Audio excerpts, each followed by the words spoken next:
Nosotros decíamos esta mañana que en la misma medida en que avanza el secularismo en nuestra sociedad, en esa misma medida el mundo se va haciendo cada vez más hostil hacia los cristianos y aún en aquellos países donde no hay una persecución abierta contra el cristianismo, los creyentes están comenzando a sentir una fuerte presión para ceder en sus convicciones, para que tengamos que mantener nuestra fe encerrada en las cuatro paredes de nuestras iglesias locales. Si una persona ataca nuestra fe, eso es libertad de expresión. Pero si un cristiano proclama las verdades absolutas de la palabra de Dios, eso es intolerancia. Así que, hermanos, de repente nosotros hemos pasado a ser los malos de la película. Mientras que los que promueven una agenda de inmoralidad abierta, ellos son aplaudidos, son personas progresistas. Y en medio de ese panorama tan hostil, tan amenazador, muchos cristianos pueden comenzar a sentir temor y aún comenzar a ser tentados a ceder en sus convicciones, a ceder a la presión. Bueno, mi hermano, si ese es tu caso, el pasaje que vamos a estudiar en esta tarde es relevante para ti. Porque Timoteo se encontraba en una situación similar cuando Pablo le escribió esta carta.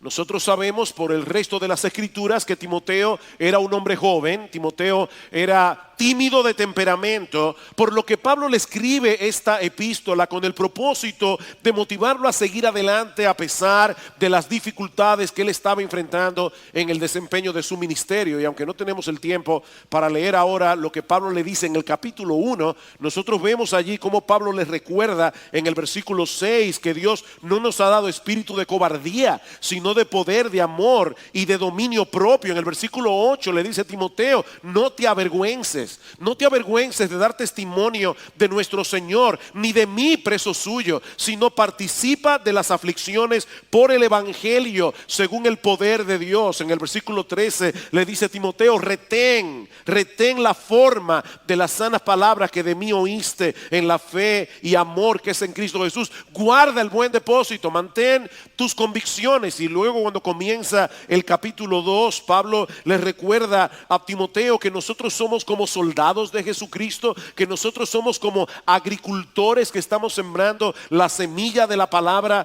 de Dios, que nosotros somos como atletas que estamos en la carrera y que no seremos coronados a menos que corramos la carrera fielmente hasta el final, hasta que lleguemos a la meta. Hermanos, nunca ha sido fácil ministrar fielmente la palabra del Señor y nunca lo será. Pero hay cuatro grandes verdades en este pasaje que yo acabo de leer, 2 Timoteo capítulo 2 versículos 8 al 13, que pueden ser de gran estímulo para nosotros. Y yo me preguntaba, ¿es esto una predicación o es esto una meditación de la palabra? Bueno, yo realmente no sé lo que es. Ustedes juzgarán al final.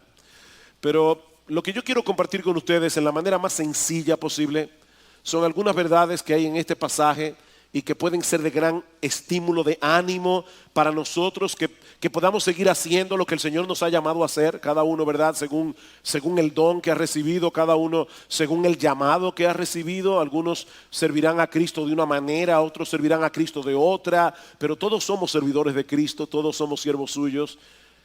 Y estas palabras pueden ser de ánimo para seguir haciendo, vuelvo y repito, lo que tenemos que hacer, sin importar lo difícil y amenazador que pueda tornarse el mundo a nuestro alrededor. Y lo primero que Pablo le recuerda a Timoteo es que nosotros servimos y proclamamos a un Mesías victorioso. Nosotros servimos y proclamamos a un Mesías victorioso. Versículo 8, Timoteo, acuérdate de Jesucristo. Acuérdate de Jesucristo, del linaje de David, resucitado de los muertos conforme a mi evangelio. Uno de los personajes ficticios más famosos del siglo XX es Superman. Superman fue creado originalmente por el escritor norteamericano Jerry Siegel y por el dibujante Joe Shuster en 1933. Era un personaje avanzado para la época. Según la historia original, Superman nació en el planeta Krypton. Su nombre original era Kal-El. Pero sus padres lo enviaron a la tierra siendo apenas un niño antes de que su planeta fuera destruido. Y ya conocemos la historia, fue descubierto por una pareja de Kansas llamado Martha y Jonathan Kent, que lo adoptaron como hijo suyo. Superman, aparte de la capacidad que tenía para volar, tenía una super fuerza, tenía longevidad humana, una piel tan dura que prácticamente no podía ser atravesada por nada, el hombre de acero, una super velocidad, superpoderes de visión, incluyendo visión rayos X, calorífica, telescópica, microscópica e infrarroja, un super oído y un super aliento capaz de bajar la temperatura al punto de congelarse o crear vientos huracanados. Por supuesto, los que crearon este personaje no se molestan en explicar cómo es que un hombre de acero comienza siendo un niño y termina siendo un hombre, ni cómo puede procesar los alimentos. Porque todo el mundo sabe que Superman es un personaje ficticio. Pero cuando estudiamos el personaje de Jesús en la Biblia, nos topamos con algo completamente diferente. El Jesús que se revela en los evangelios es un personaje histórico que vivió en un tiempo y en una cultura específicas. Es la segunda persona de la Trinidad que se hizo hombre para salvarnos. Es un ser humano como tú y como yo, y a veces olvidamos eso. Jesús no era como Superman en su humanidad. Era un ser humano como tú y como yo, excepto que él nunca pecó.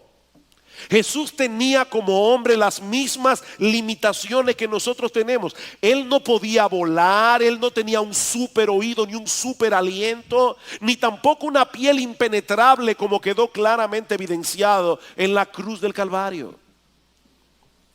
Su cuerpo humano estuvo sujeto a las mismas leyes de crecimiento que el tuyo y el mío, y él tuvo que sufrir las mismas cosas que nosotros tenemos que sufrir en este mundo caído. Y finalmente murió en una cruz por nuestros pecados. Y ahora Pablo quiere que Timoteo recuerde eso. Que Timoteo recuerde la realidad, y todos nosotros también, de que servimos a un Salvador que se hizo débil para salvarnos.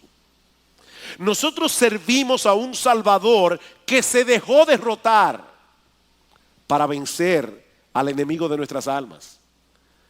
Timoteo, acuérdate de Jesucristo resucitado de los muertos. Él tuvo que morir.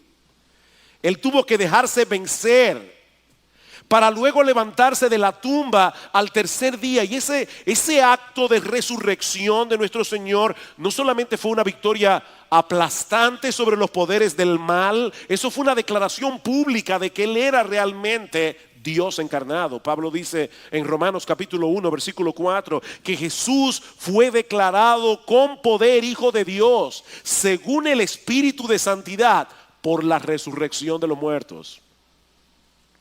Fue la resurrección lo que probó que Él era quien Él decía ser. 100% divino, 100% humano. Hijo de Dios y, como dice Pablo aquí, descendiente de David. Al mismo tiempo, mis hermanos, todo lo que Jesús padeció a lo largo de su ministerio terrenal, lo padeció como hombre. Por favor, nunca olviden eso. Nunca olviden eso. Jesús sufrió lo que tú hubieras sufrido de haber estado en su lugar. Él lo sufrió como hombre, no como Dios.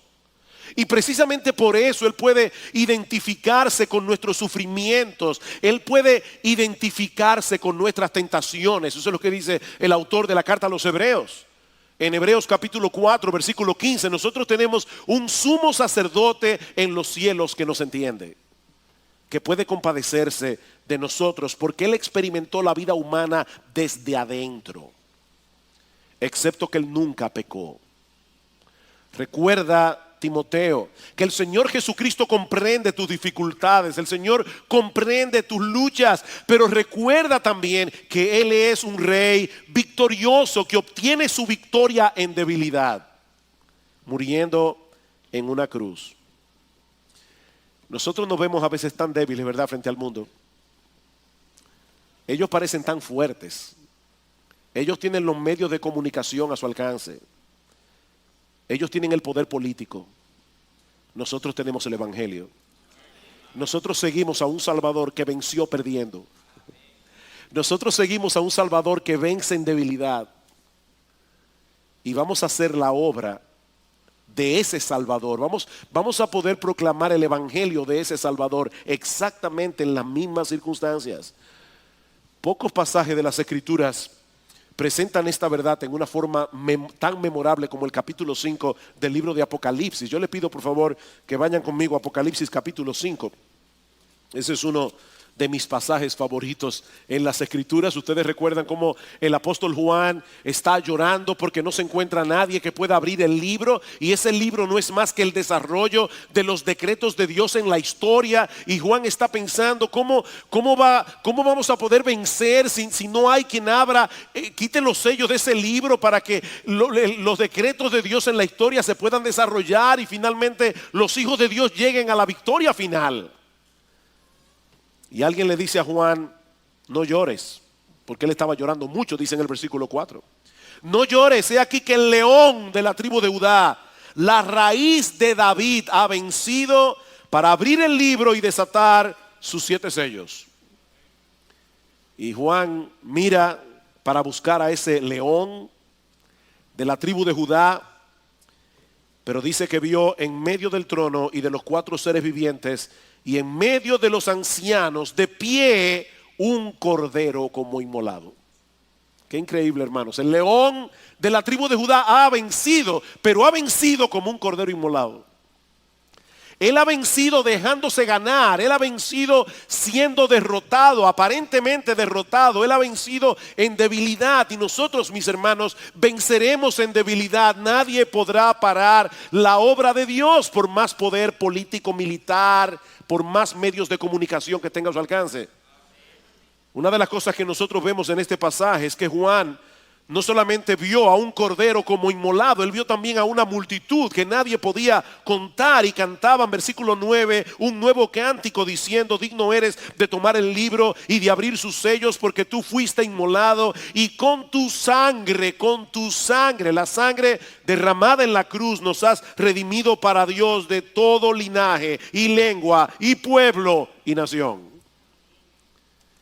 Él verá el fruto de la aflicción de su alma y quedará satisfecho. El Señor Jesucristo venció perdiendo.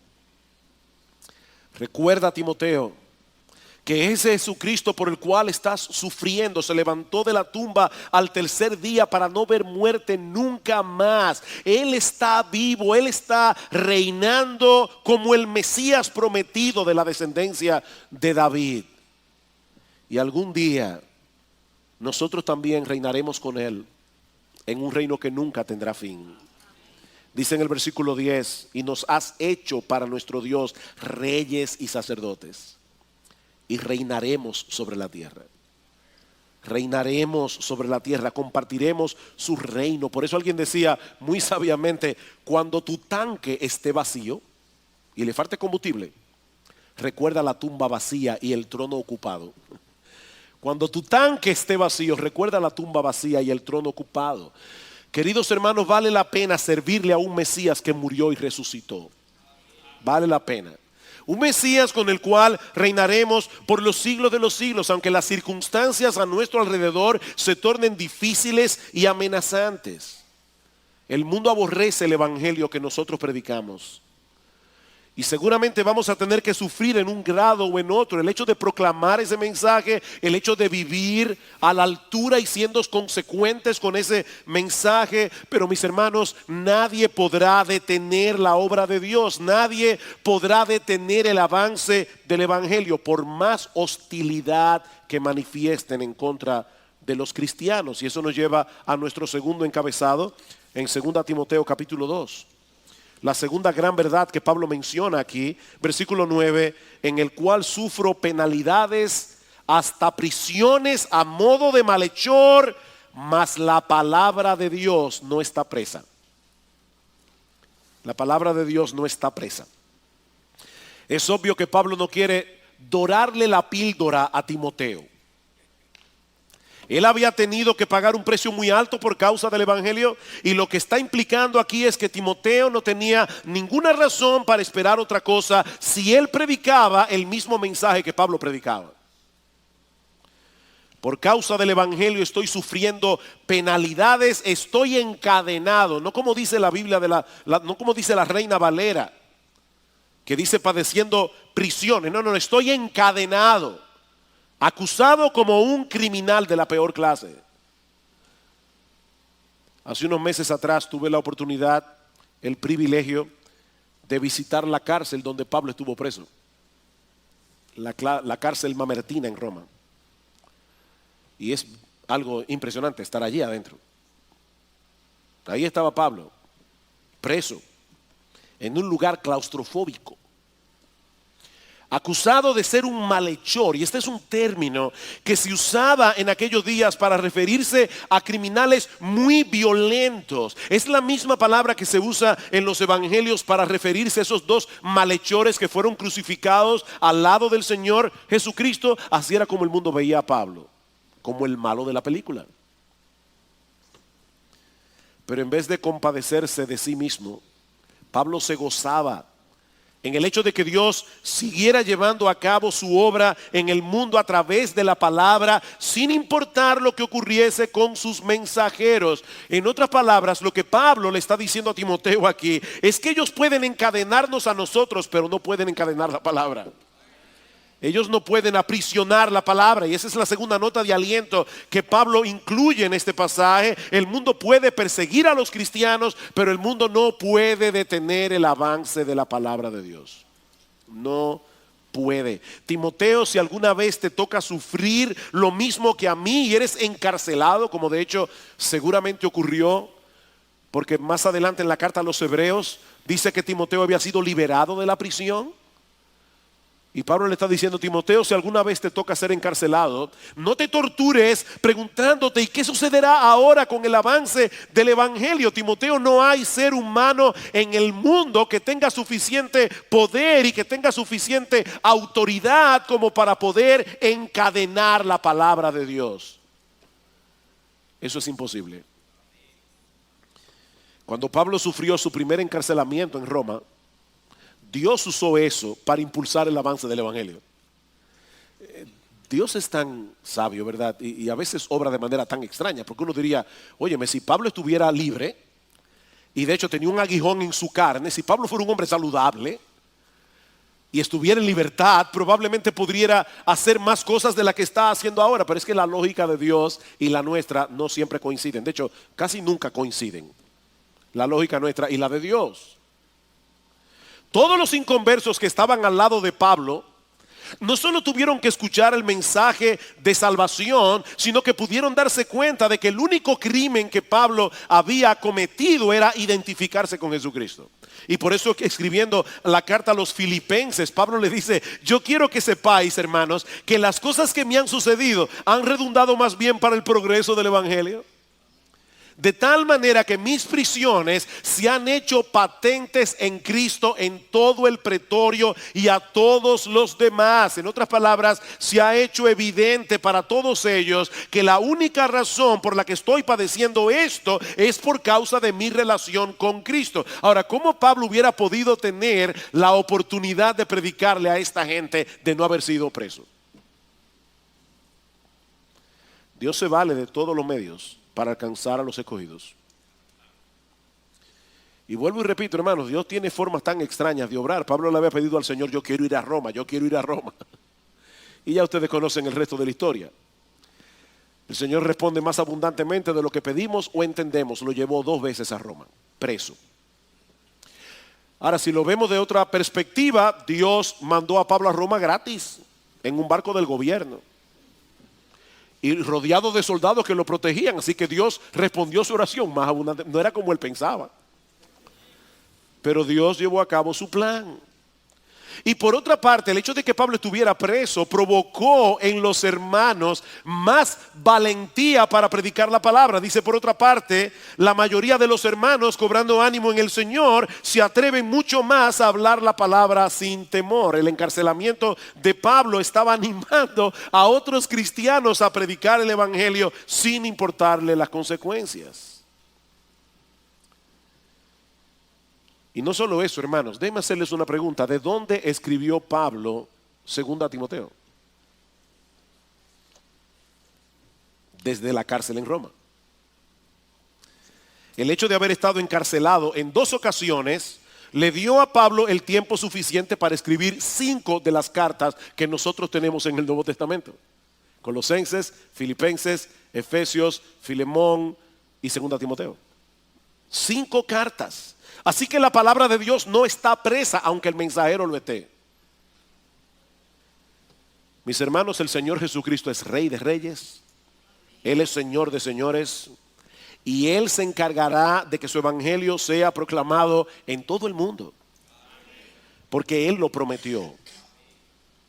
La iglesia ha sido perseguida durante toda su historia, pero nunca nadie ha podido ni podrá detener el avance del evangelio, y mucho menos disminuir el poder que el evangelio tiene para salvación. Versículo 10: por tanto, todo lo soporto por amor a los escogidos, para que ellos también obtengan la salvación que es en Cristo Jesús, con gloria eterna. He aquí la tercera verdad, la tercera razón por la que debemos perseverar haciendo la obra del ministerio, sin importar el precio que tengamos que pagar por ello.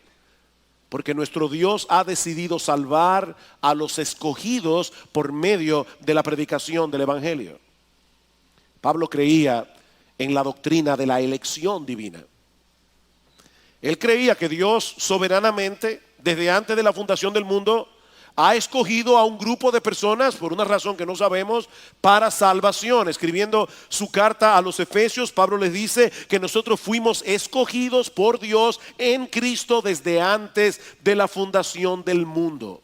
Y hermanos, sea lo que sea que haya movido a Dios a escoger a unos y no a otros, es algo que se encuentra en Él, dice Pablo, no en nosotros. Fue por el puro afecto de su voluntad. Por eso hablamos de una elección incondicional. El Señor nos salvó y llamó con llamamiento santo, dice en 2 Timoteo 1:9, no conforme a nuestras obras, sino según el propósito suyo y la gracia que nos fue dada en Cristo Jesús antes de los tiempos de los siglos. Así que Pablo creía en la elección, pero Pablo creía también que Dios había determinado salvar a los que Él había escogido por medio de la locura de la predicación. Dios nos escogió para salvación, Dios escogió el medio a través del cual seremos salvados. Así que el razonamiento de Pablo era algo como este: allá afuera hay un grupo de hombres y mujeres que han sido elegidos para salvación, y solo se salvarán por medio de la predicación del evangelio. Por lo tanto, vale la pena padecer todos los inconvenientes que sean necesarios con tal de que ellos también obtengan la salvación que es en Cristo Jesús, con gloria eterna. Mis hermanos, el Señor no nos ha llamado a conocer lo que Él no nos ha revelado. Nosotros no podemos entender cómo es que Él es de un Dios soberano y cómo es que nosotros somos responsables, y al mismo tiempo nadie elegido se va a salvar si no es a través de la predicación del evangelio. Si tú no entiendes eso, bienvenido al club. Yo tampoco lo entiendo. Pero Dios no nos ha llamado a entender lo que Él no nos ha revelado. Él sí nos ha llamado a obedecer su mandamiento. Y Él dijo que vayamos por todo el mundo y prediquemos el evangelio. Él nos manda que prediquemos su palabra a los perdidos, porque ese es el medio que Él va a usar para llamar eficazmente a aquellos que Él eligió. La predicación del evangelio. Dios nos ha concedido un enorme privilegio de usarnos como instrumento para que pecadores perdidos disfruten de la gloria eterna. Hay un himno que la primera vez que lo oí terminé en lágrimas. Es un himno por lo que dice, donde la idea que plantea es cuando nosotros lleguemos al cielo y de repente nos encontremos con todas las personas que de una forma u otra fueron beneficiadas por nosotros. Y esta persona llega al cielo y de repente comienzan a llegar las personas a decirle gracias. Gracias, ¿tú no te acuerdas que yo fui alumno tuyo en escuela dominical? A veces nosotros le damos clases a los niños en la escuela dominical y no nos imaginamos el impacto que puede tener en un niño la predicación del evangelio. Hermano, ¿tú te imaginas que tú llegues al cielo y te encuentres con personas que estén allá arriba y vengan a ti diciéndote perdón? Yo fui una de las personas que se convirtió porque tú compartiste con él o con ella el evangelio. Tal vez es una persona que tú le hablaste una vez y no lo volviste a ver nunca más, ni siquiera te enteraste de que esa persona fue salvada, y te lo vas a encontrar en el cielo porque tú le predicaste el evangelio, porque tú lo invitaste a la iglesia, porque vino aquí, escuchó la palabra. Se salvarán por medio de la locura de la predicación. Pero hay una razón adicional en nuestro texto para seguir siendo fieles a nuestro llamado, aunque el mundo a nuestro alrededor se torne completamente hostil. ¿Saben cuál es? Que nuestro Dios es fiel a sus promesas, lo mismo que a sus advertencias. Versículo 11, palabra fiel es esta: si somos muertos con Él, también viviremos con Él. Si sufrimos, también reinaremos con Él. Si le negáremos, Él también nos negará. Si fuéramos infieles, Él permanece fiel. Él no puede negarse a sí mismo. Pablo está diciendo aquí: Timoteo, nuestro Dios es fiel a su palabra. Si Dios dejara de ser fiel a su palabra, Él estaría negándose a sí mismo. Dios está equiparando con su palabra. Lo que la Biblia dice, Dios lo dice. Y por lo tanto podemos estar seguros, dice Pablo, porque Él lo aseguró, porque Él lo prometió, que si somos muertos con Cristo, viviremos con Él. Si somos muertos con Cristo, viviremos con Él. Y yo no creo que Pablo esté hablando allí del martirio. Yo no creo que Pablo está diciendo: mira, si la persecución se torna tan violenta que tú llegas a morir por Cristo, no te preocupes, tú vas a reinar con Él, como si el requisito para reinar con Cristo fuera la muerte física. Yo no creo.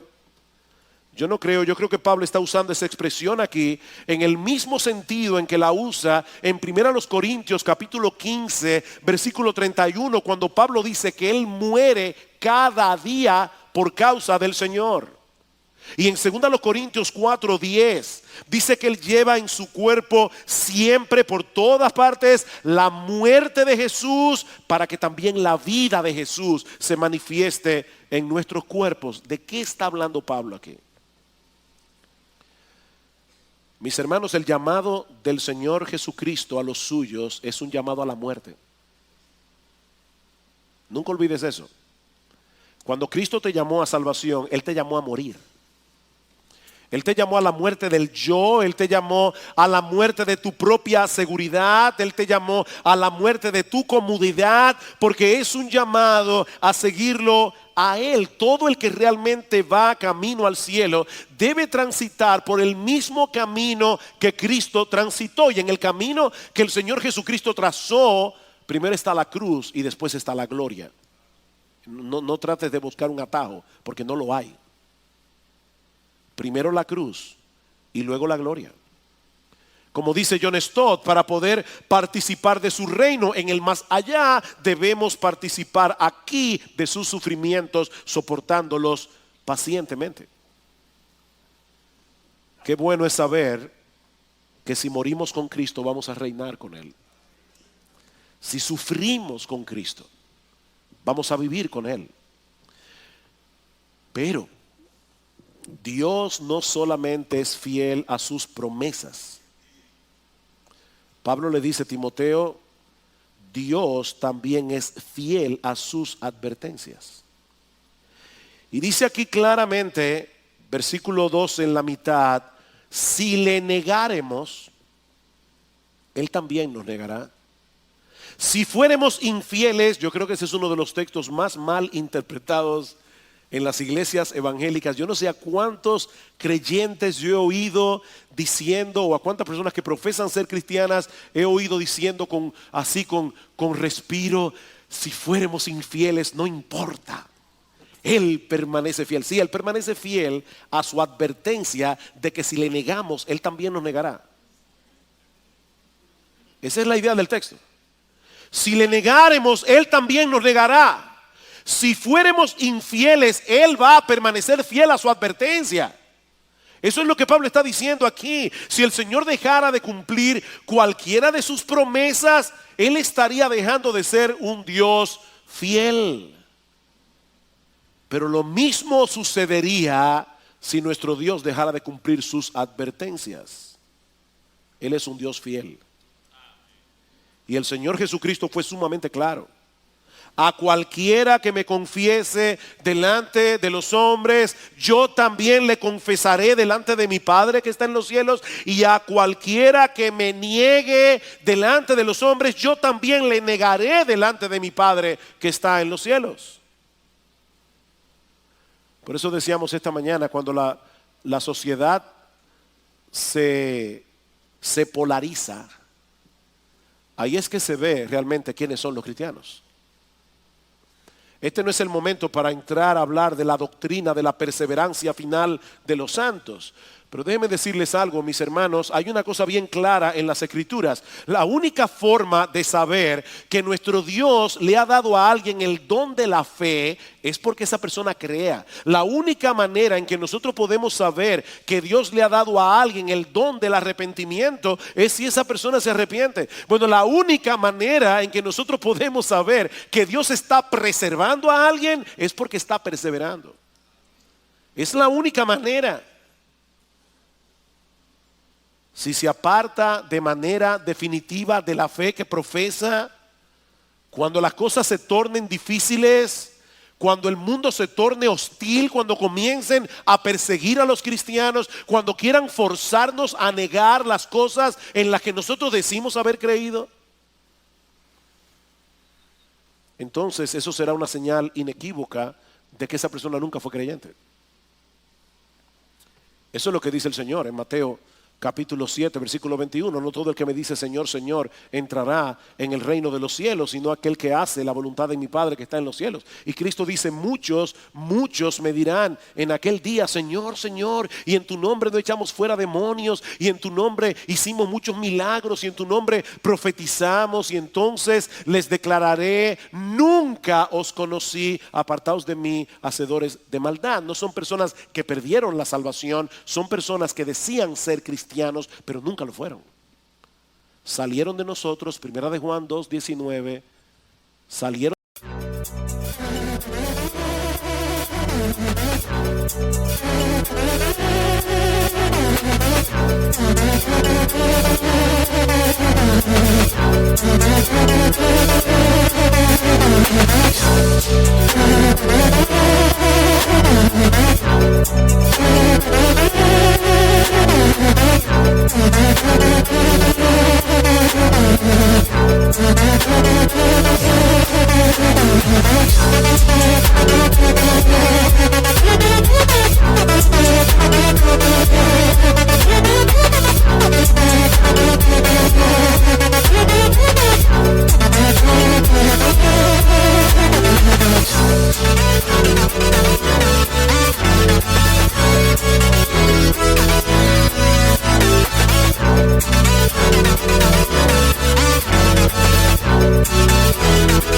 De nosotros porque no eran de nosotros, porque si hubiesen sido de nosotros habrían permanecido con nosotros, pero salieron para que se manifestara que no todos son de nosotros.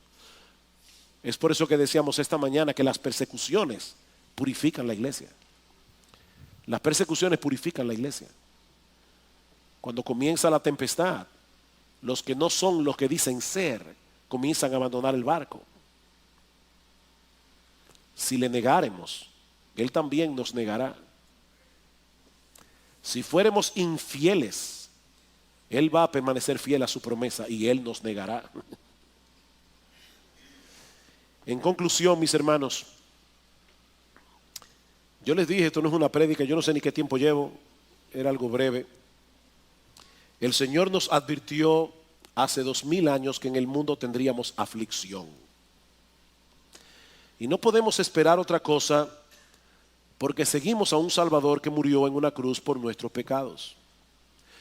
Pero lo que aprendemos de esta breve porción de las Escrituras es que como quiera vale la pena seguir adelante. Vale la pena seguir corriendo porque servimos y proclamamos a un Mesías victorioso, porque el avance de su palabra es indetenible, porque nuestro Dios obrará a través de la predicación del Evangelio para salvar a los escogidos y porque nuestro Dios será fiel a sus promesas, lo mismo que a sus advertencias.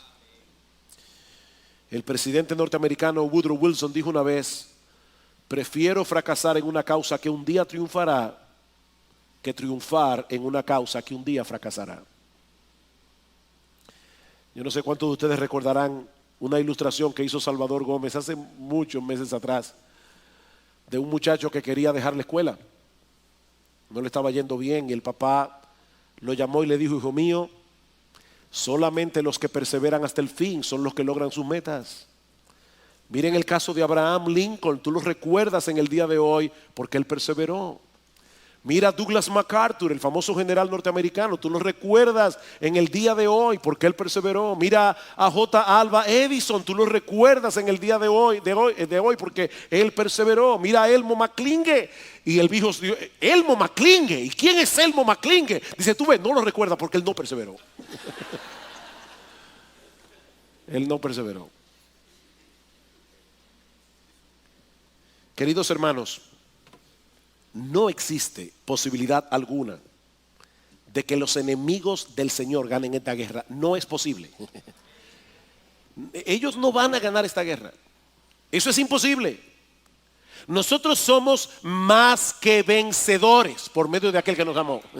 Si dijera solamente vencedores ya sería suficiente. Pero somos más que vencedores por medio de aquel que nos amó.